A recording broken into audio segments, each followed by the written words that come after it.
This is Balance of Power on Bloomberg Television and Radio. I'm David Westin. We are fortunate now to be able to go to the other side of the aisle from Senator Warner and talk to Republican Congressman Mike McCaul of Texas. He's the ranking member of the House Foreign Affairs Committee. So, Congressman, thank you so much for being here. Thanks, David. Really appreciate it. So let's pick up on some of what we were talking with Senator Warner, and specifically about the chips situation with respect to China. We now have some export controls have been put into place. I suspect, just because I hear it from other people, they may be more profound than maybe we've realized. What's your take on it? Well, you know, I introduced the Chips for America Act in the House. Senator Warner and Cornyn picked it up in the Senate. This was an idea that Secretary Pompeo brought to me, and Wilbur Ross as well. We really want to move the advanced semiconductor chip manufacturing out of Taiwan, where it's very vulnerable right now. That 90% of the world's global manufacturing, these advanced chips, comes out of Taiwan. So that was the whole premise behind the bill. I think it will have a generational impact, because these advanced these companies are now investing what will be trillions of dollars in the United States, plus the jobs, plus the national security asset that's in everything from your phone to your vehicle to our most advanced weapon systems.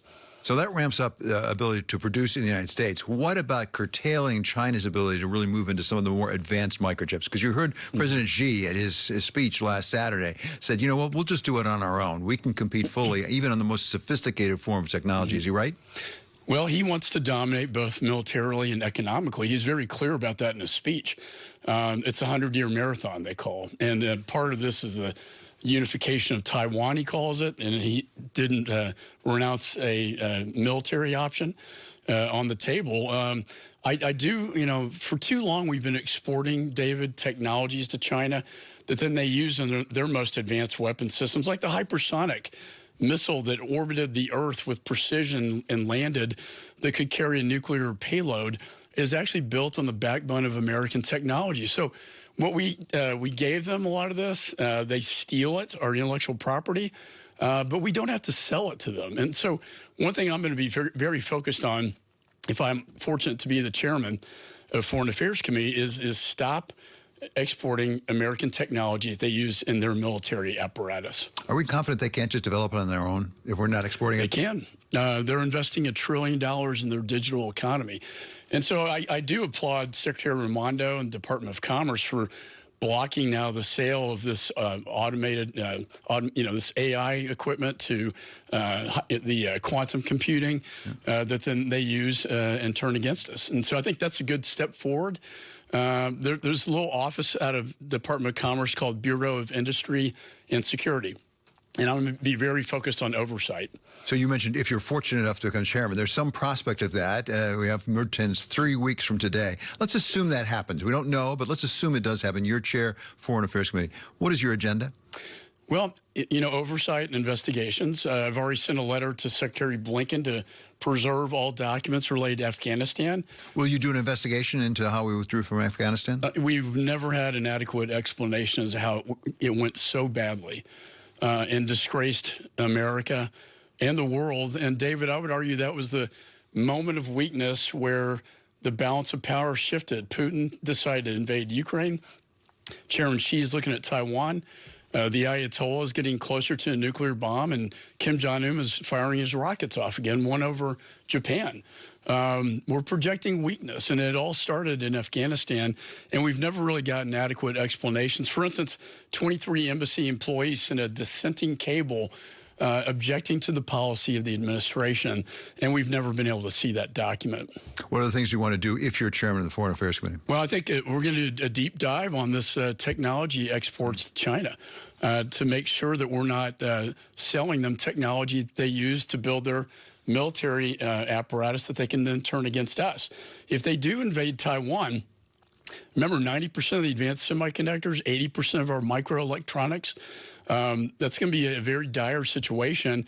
And, you know, the question's going to be before the American people, is it worth, is it worth going to war over? What about our policy with respect to supporting Ukraine? You just heard Senator Warner say he has some concerns if the House went to Republican, that there may be some people, he said they were followers of Donald Trump, who might want to pull back. Do you think that's right?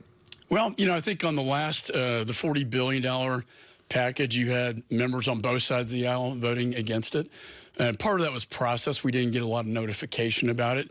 I do think you have broad bipartisan support for what's happening in Ukraine. But I think you'll see, if we get the majority, more oversight and accountability in terms of the funding and where the money's going.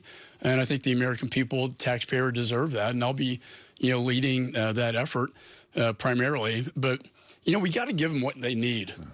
The Ukrainians when we give them what they need, they win. We were told to be over in 4 days. And then we were told Stingers are too provocative, javelins, HIMARS, the longer range artillery. And you know what, David, when we gave them that, we saw this really successful counteroffensive where they could actually beat the Russians. And I think, the emperor has no clothes with Putin now. I mean, his military is not what we thought it was. So, Congressman, how far would you take that? Let me give you two examples. Fixed-wing aircraft. Would you provide those? And secondly, long-range missiles, because those are two sort of things that this administration thus far said we're not willing to go that far. Well, I met with the Ukrainians, and look, these Iranian drones are in Crimea. The HIMARS they have right now cannot reach Crimea. The ATACMS, they call it, is the longer-range artillery, 300 kilometers. That can reach Crimea. Now, the administration says they don't want them to fire into Russia. Well, last time I checked, Crimea is occupied illegally by Russia. Well, Russia thinks it is Russia, actually. Russia claims it is Russia. And they do. But, all this bombing you're seeing taking place right now in the streets of Kyiv and elsewhere, those are primarily these Iranian drones launched into Ukraine. Is there anything we can do with respect to Iran at this point? We, including Europe, for example. Well, first, we can stop negotiating with them to try to get an Iran deal when they're providing, these drones to Russia, when they, are killing young women in their society. Now you're having a bit of a revolt going on in Iran. But I just really think we got a window here before the winter hits in Ukraine. And I would just really implore the administration to give them what they need. And that would be some of this aircraft that can deliver Hellfire missiles, and it would also be these ATACMS that can reach Crimea and take out these Iranian drones. Congressman, really a treat to have you here in New York. Thank you for joining us. Good to be in person. This is Republican Congressman Mike McCaul of Texas.